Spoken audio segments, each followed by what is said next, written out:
Keys Walnut Room là một trong những khu vực thú vị nhất mà bạn có thể mở khóa khi đã tiến khá xa trong Stardew Valley. Để vào được đây, bạn cần tìm tổng cộng 100 Golden Walnuts trên Ginger Island. Bên trong căn phòng này có bảng thử thách đặc biệt của Mr. Qui, và khi hoàn thành những thử thách đó, bạn sẽ nhận được Qui Gem, một loại tiền riêng dùng để mua rất nhiều vật phẩm đặc biệt. Có món cực kỳ hữu ích, có món thiên về vui vẻ hoặc trang trí, và cũng có những món khá đắt nên chắc chắn bạn sẽ không thể mua tất cả ngay từ đầu. Vì vậy trong video này mình sẽ đi qua từng món có trong Keys Walnut Room, nói đơn giản về công dụng của chúng và chia sẻ xem mình thường dùng chúng như thế nào. Đầu tiên là Junimo Chest. Lần đầu mua với 30 Qui Gem bạn sẽ nhận được 2 chiếc Junimo Chest. Sau đó nếu muốn mua thêm thì mỗi chiếc sẽ có giá 15 Qui Gem. Điểm đặc biệt của loại rương này là tất cả Junimo Chest đều kết nối với cùng một kho đồ. Nghĩa là bạn có thể bỏ đồ vào một chiếc ở trang trại, sau đó mở một chiếc khác ở nơi khác và lấy chính món đồ đó ra. Tuy nhiên toàn rương chỉ có 9 ô chứa đồ nên mua thêm rương cũng không làm tăng ô chứa này. Vì vậy theo mình, 2 chiếc ban đầu hoặc thêm vài chiếc đặt ở những nơi thường xuyên ghé qua là đã đủ dùng rồi. Tiếp theo là Horse Flute, và đây chắc chắn là một trong những món mình thích nhất trong toàn bộ cửa hàng. Nó có giá 50 Qui Gem nên khi vừa mới mở Walnut Room, con số này có thể hơi sót một chút, nhưng mình nghĩ nó hoàn toàn xứng đáng. Chỉ cần sử dụng Horse Flute khi đang ở ngoài trời là con ngựa của bạn sẽ xuất hiện ngay bên cạnh. Quan trọng hơn là bạn còn có thể gọi ngựa tới những nơi như sa mạc Calico hay đảo gừng. Một khi đã quen với tốc độ di chuyển bằng ngựa rồi thì việc phải chạy bộ khắp bản đồ thực sự khá khó chịu. Mình gần như luôn mang Horse Flute theo người, và sau khi có món này thì cũng chẳng cần quan tâm mình đã bỏ con ngựa ở đâu nữa. Nếu phải chọn một món giúp việc chơi Stardew Valley thoải mái hơn mỗi ngày thì Horse Flute chắc chắn nằm rất cao trong danh sách của mình. Tiếp theo là Pierre's Missing Stock List với giá 50 Qui Gem. Sau khi mua bạn chỉ cần đưa nó cho Pierre và từ đó cửa hàng của ông ấy sẽ bắt đầu bán hạt giống của những mùa khác quanh năm. Món này đặc biệt tiện khi bạn đã có greenhouse hoặc đang trồng cây trên Ginger Island, bởi vì hai nơi đó cho phép bạn trồng cây mà không bị hạn chế quá nhiều bởi mùa. Món đồ này rất tiện cho nhiệm vụ Action ăn khi yêu cầu chúng ta trồng những nông sản khác mùa ở trên đảo.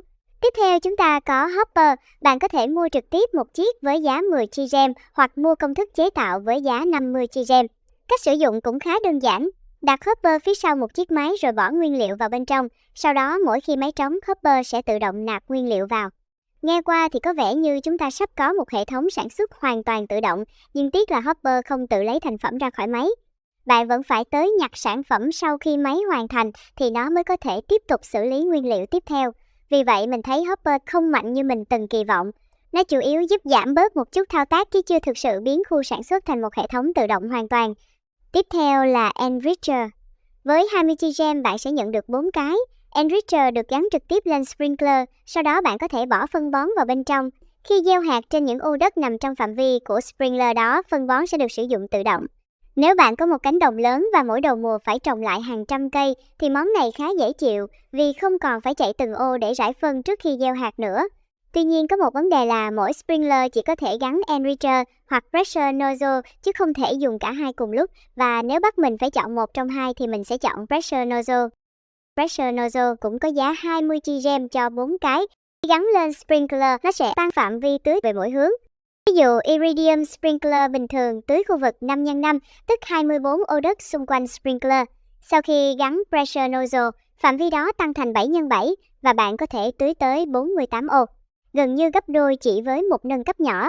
Điều đó có nghĩa là bạn cần ít sprinkler hơn, có nhiều đất trồng cây hơn và cũng dễ sắp xếp trang trại theo ý mình hơn. Mình đặc biệt thích dùng Pressure Nozzle trên Ginger Island Farm, nơi mà mình thường muốn tận dụng càng nhiều diện tích trồng cây càng tốt. Tiếp theo là Deconstructor với giá 20 Qui Gem. Chiếc máy này cho phép bạn bỏ một số vật phẩm đã chế tạo vào và lấy lại nguyên liệu có giá trị cao nhất trong công thức của chúng. Nếu bạn từng craft quá nhiều một món nào đó rồi sau này không còn cần nữa, thì Deconstructor có thể giúp tận dụng lại một phần nguyên liệu. Một ví dụ rất quen thuộc là Staircase.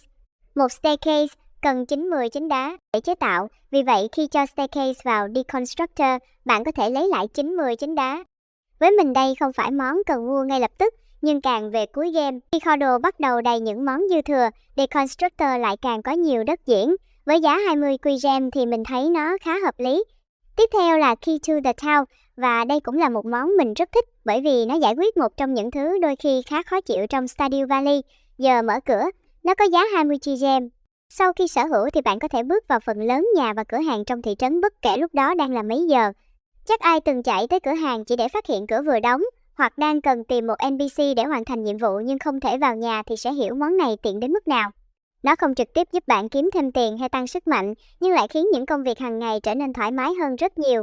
Với giá chỉ 20 chi gem mình thường mua nó khá sớm. Tiếp theo là Galaxy Soul. Mỗi viên có giá 40 chi gem và bạn cần tổng cộng 3 Galaxy Soul để biến một Galaxy Weapon thành Infinity Weapon tại Forge. Nếu mua cả ba ở đây thì tổng cộng sẽ tốn 120 chi gem, chưa kể bạn còn cần Cinder Shards cho quá trình nâng cấp. Đây rõ ràng là một khoản đầu tư khá lớn. Đổi lại, Infinity Weapons thuộc nhóm vũ khí mạnh nhất mà bạn có thể sở hữu, nên nếu mục tiêu của bạn là nâng cấp sức mạnh càng sớm càng tốt thì Galaxy Soul chắc chắn rất hấp dẫn. Tuy nhiên về sau, Galaxy Soul còn có thể kiếm được từ những nguồn khác, nên mình thường không cảm thấy bắt buộc phải tiêu đủ 120 chi gem ở đây. Nhưng nếu đang có nhiều chi gem và muốn nâng vũ khí ngay lập tức thì đây vẫn là cách nhanh và đơn giản nhất. Tiếp theo là Mushroom Tree Seed với giá chỉ 5 Qui gem. Món này khá đơn giản nhưng mình lại rất thích. Bạn chỉ cần trồng hạt giống ở vị trí mong muốn và nó sẽ phát triển thành Mushroom Tree. Thay vì phải chờ Mushroom Tree tự xuất hiện trên trang trại, giờ bạn có thể chủ động tạo nguyên một khu rừng nấm ở đúng vị trí bạn muốn. Sau đó còn có thể gắn Tapper lên cây để thu nấm. Với giá chỉ 5 chi gem thì mình nghĩ đây là một món rất vui để mua, đặc biệt nếu bạn thích trang trí trang trại hoặc muốn xây riêng một khu Mushroom Tree. Tiếp theo là Magic Bait.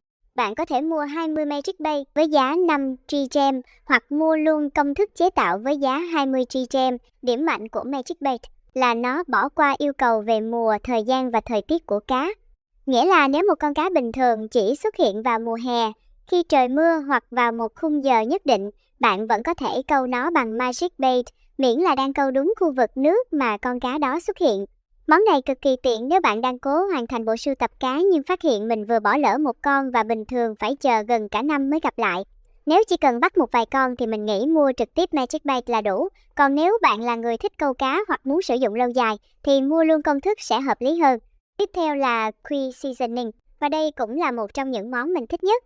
Với 10 chi gem bạn nhận được 10 gói seasoning. Khi nấu ăn, trong túi và tủ lạnh có Qui Seasoning, món ăn sẽ được nâng cấp thành phiên bản tốt hơn.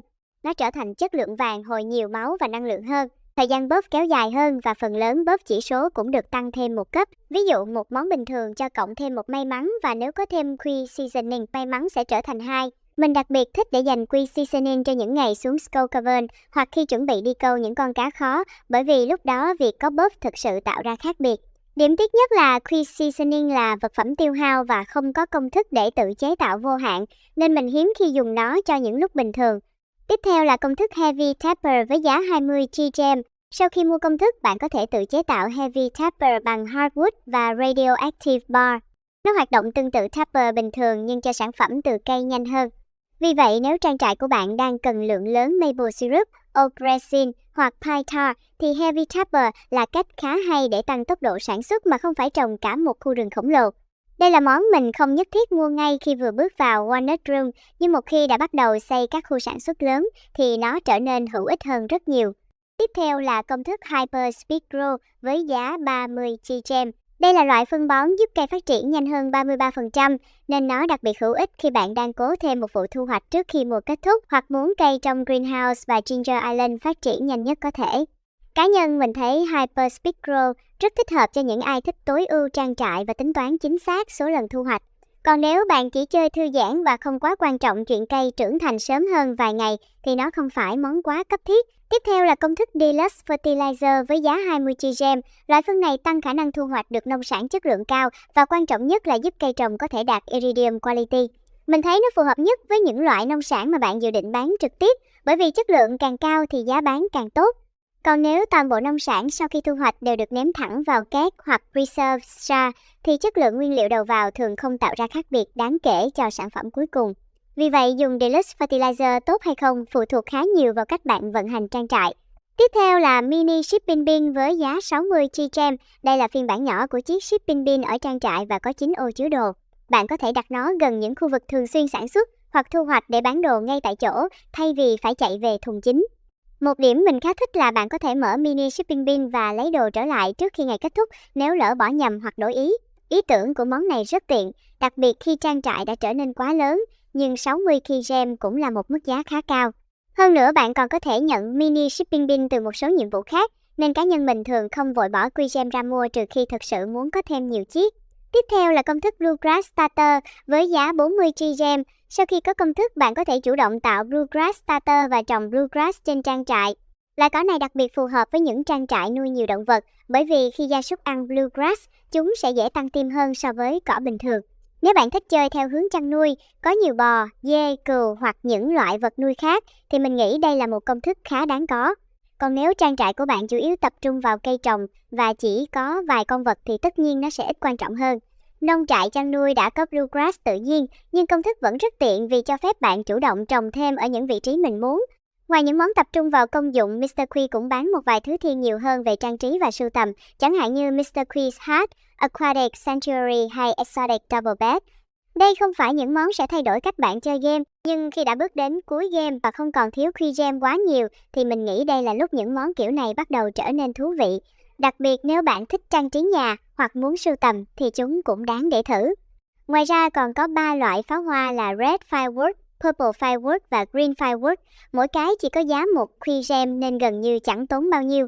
Bạn có thể mang pháo hoa ra Night Market, sử dụng trong những dịp đặc biệt hoặc đơn giản là bắn vài quả khi đang chơi multiplayer với bạn bè.